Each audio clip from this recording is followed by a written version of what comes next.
facilitating the dialogue among Haitian society. I thank President Ruto of Kenya. I thank him for his willingness to serve as the lead nation of a UN-backed security support mission. I call on the Security Council to authorize this mission now. The people of Haiti cannot wait much longer. The United States is working across the board to make global institutions more responsive, more effective, and more inclusive. For example, we've taken significant steps to reform and scale up the World Bank, expanding its financing to low and middle-income countries so it can help boost progress toward meeting the Sustainable Development Goals and better address interconnected challenges like climate change and fragility. Under the new president of the World Bank, change is already taking root. Last month, I asked the United States Congress for additional funds to expand World Bank financing by $25 billion. And at the G20, we rallied the major economies of the world to mobilize even more funding. Collectively, we can deliver a transformational boost to World Bank lending. And because the multilateral development banks are among the best tools we have for mobilizing transparent, high-quality investment in developing countries, reforming these institutions can be a game changer. Similarly, we proposed making sure developing countries have a strong voice and representation at the International Monetary Fund. We're going to continue our efforts to reform the World Trade Organization, preserve competition, openness, transparency, and the rule of law, while at the same time equipping it to better tackle modern-day imperatives like driving the clean energy transition, protecting workers, promoting inclusive and sustainable growth. And this month, we strengthened the G20 as a vital forum, welcoming the African Union as a permanent member. By upgrading and strengthening our institutions, that's only half of the picture. We must also forge new partnerships, confront new challenges. Emerging technologies such as artificial intelligence hold both enormous potential and enormous peril. We need to be sure they are used as tools of opportunity, not as weapons of oppression. Together with leaders around the world, the United States is working to strengthen rules and policies so AI technologies are safe before they're released to the public. To make sure we govern this technology, not the other way around, having it govern us. And I'm committed to working through this institution and other international bodies and directly with leaders around the world, including our competitors, to ensure we harness the power of artificial intelligence for good while protecting our citizens from its most profound risk. It's going to take all of us. I've been working on this for a while, as many of you have. It's going to take all of us to get this right. In every region of the world, the United States is mobilizing strong alliances, versatile partnerships, common purpose, collective action to bring new approaches to our shared challenges. Here in the Western Hemisphere, we united 21 nations in support of the Los Angeles Declaration on Migration and Protection, launching a region-wide approach to a region-wide challenge to better uphold laws and protect the rights of migrants. In the Indo-Pacific, we've elevated our Quad partnership with India, Japan, and Australia to deliver concrete progress for the people of the region on everything from vaccines to maritime security.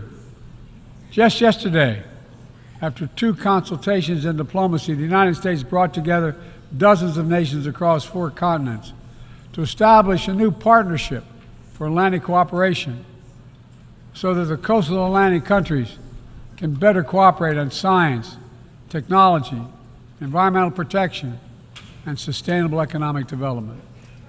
We brought together nearly 100 countries in a global coalition to counter fentanyl and synthetic drugs to reduce the human cost of this affliction, and it is real.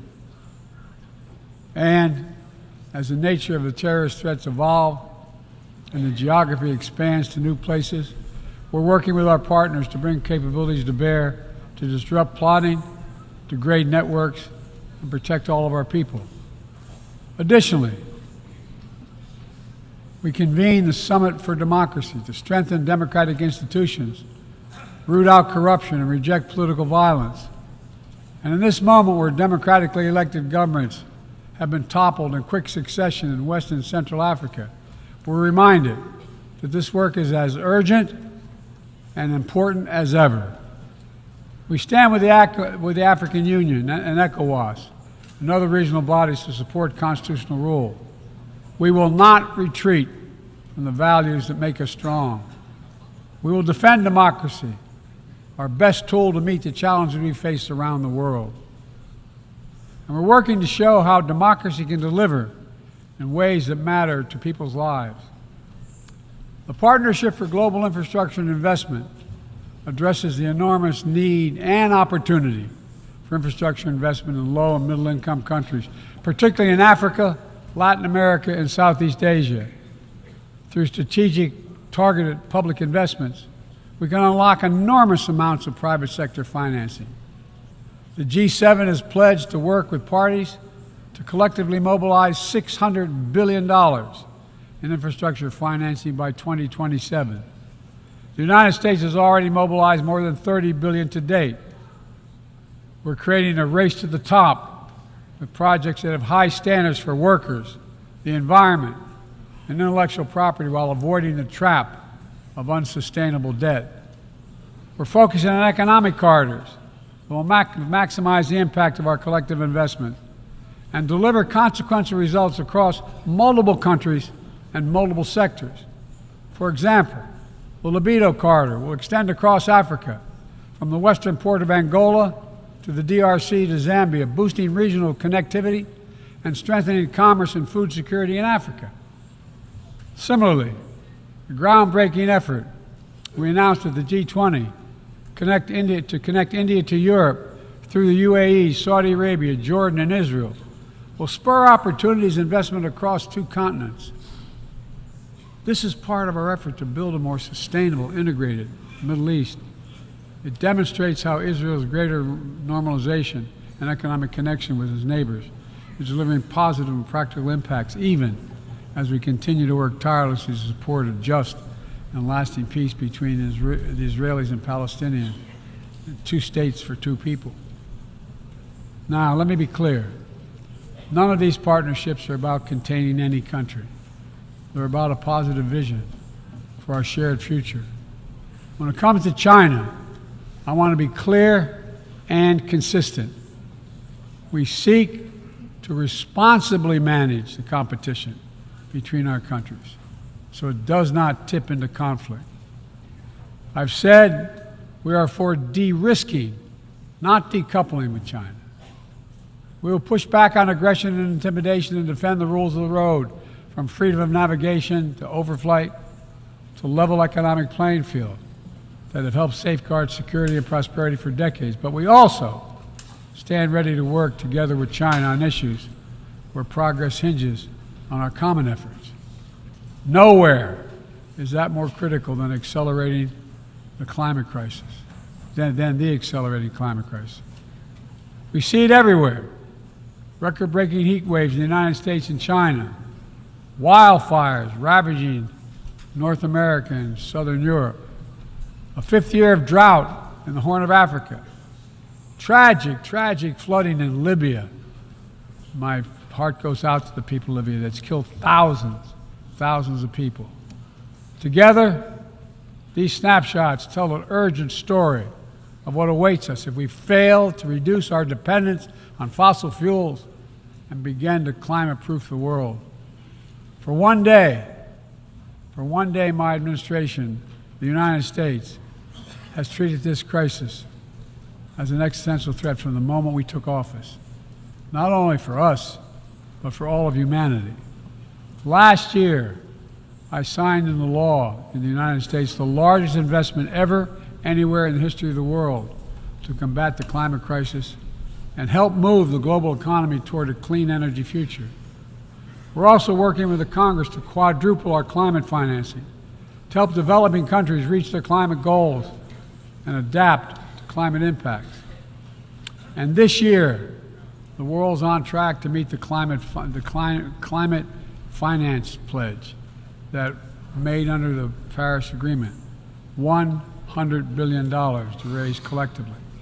But we need more investment from public and private sector alike, especially in places that have contributed so little to global emissions, but face some of the worst effects of climate change, like the Pacific Islands. The United States is working directly with the Pacific Island Forum to help these nations adapt, build resilience to the climate impacts, even as we lead the effort to build innovative new partnerships that attack the global challenges from all sides. From the First Movers Coalition, which is mobilizing billions of private sector community and the private sector commitments, to creating a market demand for green products in carbon-intense sectors like concrete, shipping, aviation, and trucking, to the Agricultural Innovation Mission for Climate, which is bringing farmers into the climate solution and making our food supply more resilient to climate shocks, and the Global Methane Pledge, now endorsed by more than 150 countries, which expands our focus beyond our carbon emission targets to reduce the potential greenhouse gases in our atmosphere by 30% in this decade. It's all within our capacity.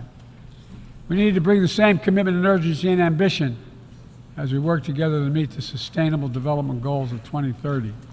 These goals were adopted at the United Nations in 2015 as a roadmap for improving lives around the world. But the hard truth is, for decades of progress, the world has lost ground these past years in the wake of COVID-19, conflicts, and other crises. The United States is committing to doing its part to get us back on track.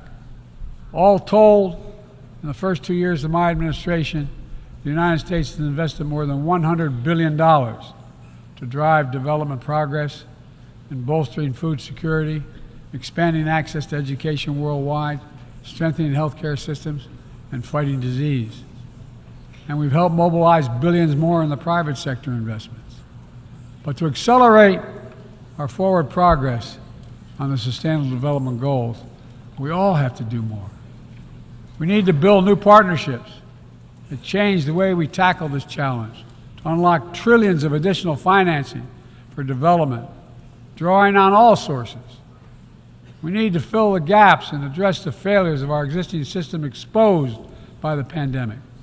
We need to ensure that women and girls benefit fully from our progress. We must also do more to grapple with the debt that holds back so many low and middle-income countries. When nations are forced to service unsustainable debt payments over the needs of their own people, it makes it harder for them to invest in their own futures. And as we work together to recover from global shocks, the United States will also continue to be the largest single country donor of humanitarian assistance at this moment of unparalleled need in the world.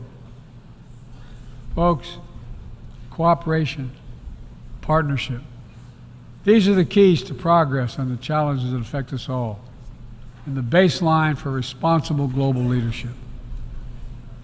We don't need to agree on everything to keep moving forward on issues like arms control, a cornerstone of international security.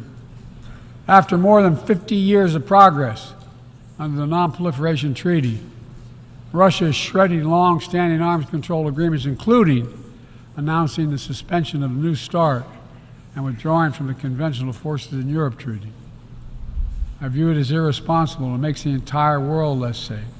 The United States is going to continue to pursue good faith efforts to reduce the threat of weapons of mass destruction and lead by example, no matter what else is happening in the world.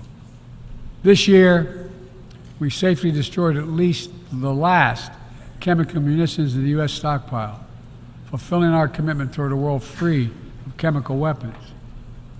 And we condemn the DPRK's continued violation of UN Security Council resolutions, but we are committed to diplomacy that will bring about the denuclearization of the Korean Peninsula. We're working with our partners to address Iran's destabilizing activities that threaten regional and global security, and remain steadfast in our commitment that Iran must never acquire a nuclear weapon. Now, even as we evolve our institutions and drive creative new partnerships, let me be clear. Certain principles of our international system are sacrosanct. Sovereignty, territorial integrity, human rights. These are the core tenets of the UN Charter, the pillars for peaceful relations among nations, without which we cannot achieve any of our goals. That has not changed, and that must not change. Yet, for the second year in a row, this gathering, dedicated to peaceful resolution of conflicts, is darkened by the shadow of war. An illegal war of conquest brought without provocation by Russia against its neighbor Ukraine.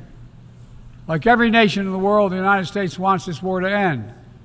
No nation wants this war to end more than Ukraine. And we strongly support Ukraine in its efforts to bring about a diplomatic resolution that delivers just and lasting peace.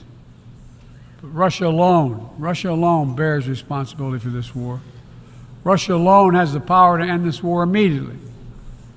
And it's Russia alone that stands in the way of peace, because Russia's price for peace is Ukraine's capitulation, Ukraine's territory, and Ukraine's children. Russia believes that the world will grow weary and allow it to brutalize Ukraine without consequence. But I ask you this: if we abandon the core principles of the United States to appease an aggressor, can any member state in this body feel confident that they are protected? If we allow Ukraine to be carved up, is the independence of any nation secure? I'd respectfully suggest the answer is no. We have to stand up to this naked aggression today and deter other would-be aggressors tomorrow. That's why the United States, together with our allies and partners around the world, will continue to stand with the brave people of Ukraine as they defend their sovereignty and territorial integrity and their freedom.